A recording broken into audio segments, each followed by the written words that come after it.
வணக்கம் உறவுகளே. தில்லையாடி வள்ளியம்மை. நம் தமிழ்நாட்டில் பிறந்த பல பெண்களும் ஆங்கிலேயரின் அடக்குமுறையாக எதிராக குரல் எழுப்பினர். அவர்களுள் குறிப்பிடத்தக்கவர் தில்லையாடி வள்ளியம்மை.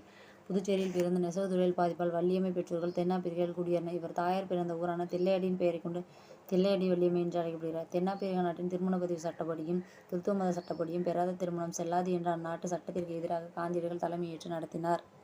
காந்தியடிகளின் வீரம் செறிந்த உரையால் ஈர்க்கப்பட்ட 1913ஆம் ஆண்டு டிசம்பர் 23 வாஸ்கோவில் நடைபெற்ற போரில் கைது செய்யப்பட்டார். சிறையில் முறையில்லாத உணவால் உடல்நலம் பெரிதும் பாதிக்கப்பட்ட நிலைமையில் விடுதலையானார். உடல்நலம் சரியில்லாததை அறிந்த காந்தியடிகள் வள்ளியம்மையை காண வந்தார். வருந்திய மனநிலையோடு சிறைத்தண்டனைக்காக நீ வருந்துகிறாயா என்று வள்ளியம்மையிடம் கேட்டார். உடல்நிலை மோசமான நிலைமை இல்லை, மீண்டும் சிறை செல்வதற்கு தயார் என்று கூறினார். இந்தியர்களின் நலனுக்காக எத்தகைய இன்னல்களையும் ஏற்பேன், என் இன்னுயிரையும் தருவேன் என்றார்.